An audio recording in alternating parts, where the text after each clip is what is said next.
Hello, I'm Yasemin Besen-Casino. Well, gender wage gap is one of the most persistent problems of labor markets and women's lives. And pay gap has been in the news a lot lately, especially with the Time's Up movement. And from Hollywood to news media, women just get paid less for the same job. And even the actress playing the queen on The Crown gets paid less than her on-screen husband. And after all, the show is called The Crown and not The Crown's whiny husband. But despite all the progress, women still make 77 cents on the dollar. African American women actually make 63 cents on the dollar. And why are women paid less than men? And you've heard it all before. Women have babies, women do more housework, and women just leave the workforce. And sometimes we even heard women don't negotiate as much, they simply don't care about money. Now there's so many reasons and so many theories to explain the gender wage gap. The human capital approach, for example, focuses on individual characteristics and differences between men and women. They argue that women are paid less because they don't have as much education, which is not true anymore. They don't study the right things. They don't have a lot of training, and they just don't have on-the-job experience as much as men. And most of it is because of work interruptions. They do more childcare, they do more housework, and that's why they're paid less. The second approach, the occupational segregation approach, shifts this approach and shifts the focus away from individual workers and argues, no, it's not because of individual differences, it's because men and women work for different jobs. And of course, women's jobs pay much less and they have less authority. And just to make things worse, there is the motherhood penalty. When women become mothers, they face extra discrimination in the job force. Now, no matter what the focus is in these studies, they all have one thing in common. They all focus on adult workers. They all assume the work experience begins when we're finished with our education and we start the workforce. But think about it. Did you work as teenagers? Most of us worked as teenagers. And for most of us, even though the Fair Labor Act of 1938 sets the minimum age of work as 16, according to the Bureau of Labor Statistics and National Longitudinal Study of Youth, for many of us, the work experience begins as early as 12. So think about 12-year-olds. A lot of them are babysitting. They're doing yard work. And this year especially, they're doing a lot of snow removal. Now, work experience is economically and socially very central for young people.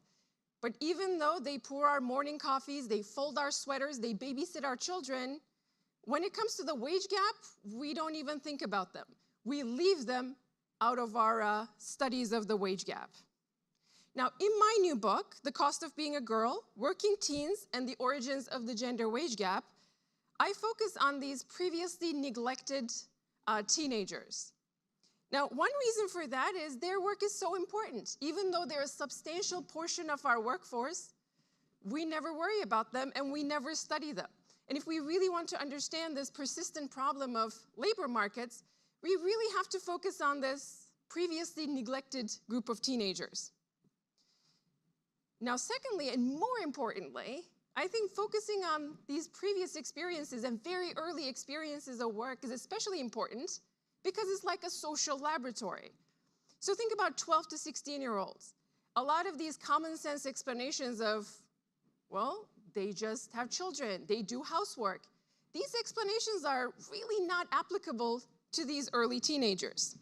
So like a social laboratory, these typical common sense explanations can be controlled for.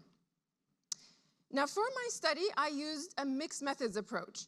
I used the National Longitudinal Study of Youth, and I also interviewed a lot of teenagers and a lot of older workers, especially ones who are babysitting and working in retail and service sector jobs.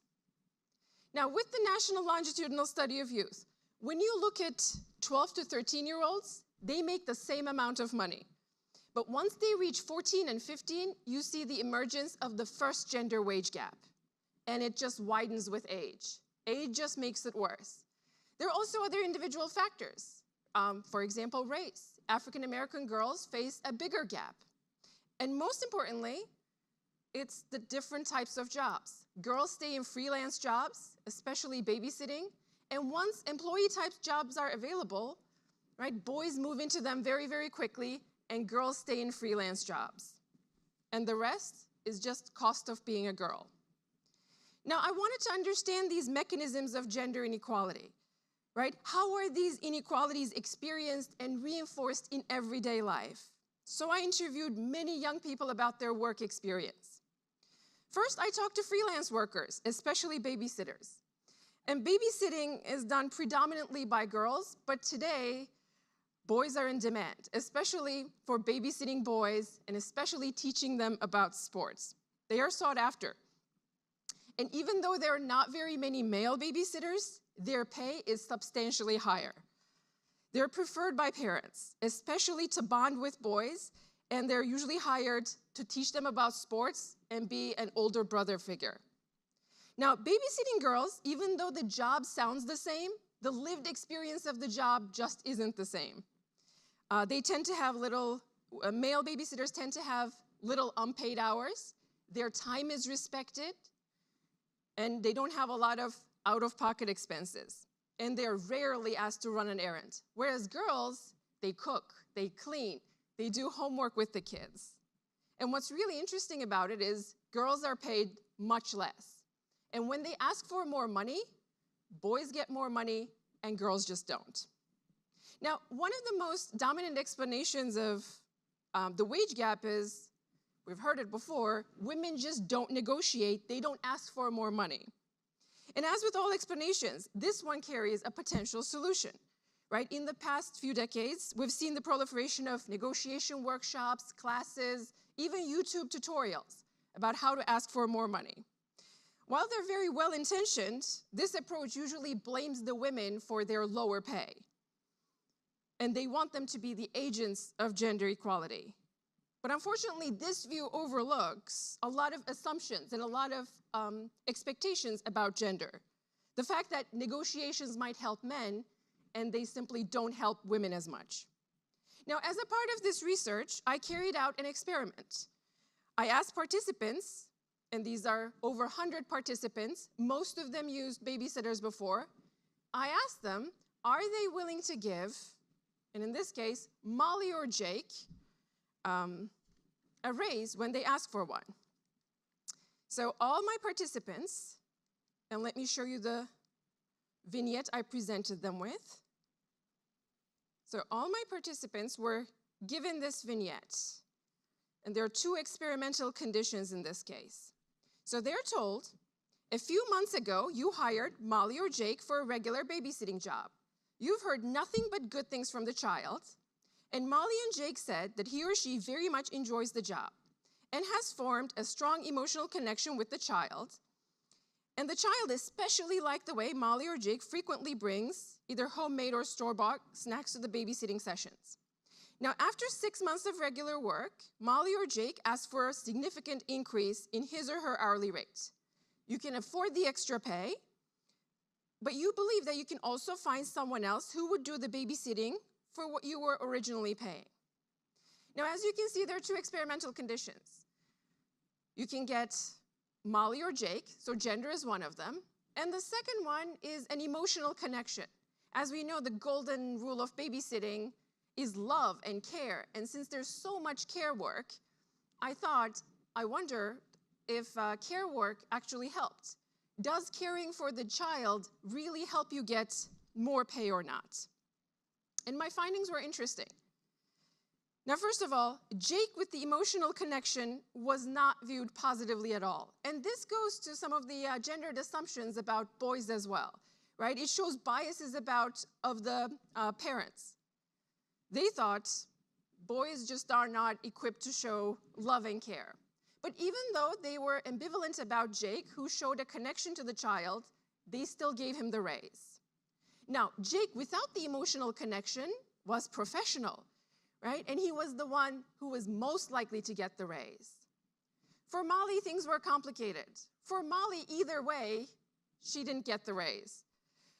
When she showed an emotional connection, then asked for the raise, she was seen as manipulative. she wasn't liked.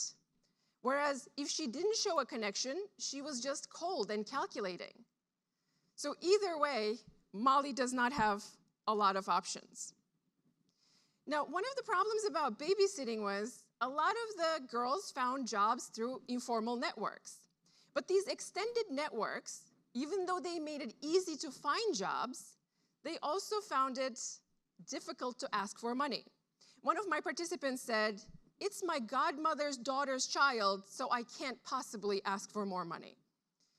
And there was this culture of not talking about money. Even though there weren't a lot of boys who were doing babysitting, somehow they knew how much jobs paid for, whereas majority of the girls didn't know how much to ask for.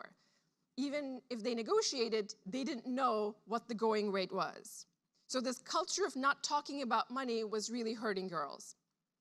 And girls were much less likely to know and much less likely to have that piece of information. Now, things weren't much better for girls in retail and service jobs either. Most of them had a lot of aesthetic labor requirements. They were asked to look like the brand, right? Look good and sound right. And for them, that meant getting a store card and charging things on that store card. And some of them had so much debt that it rivaled their student loans. And even though on paper it looked like they were doing the same job, for a lot of girls, they were told, "You're so good with people." So they were thrown in situations where they had to be working with demanding customers. And what happens when they ask for a raise? Even though the fact that they knew the brand, that they shopped at the store, it made it easier to get the job. When they asked for a raise, a lot of them were told, "You're here for the discounts. You love the clothes.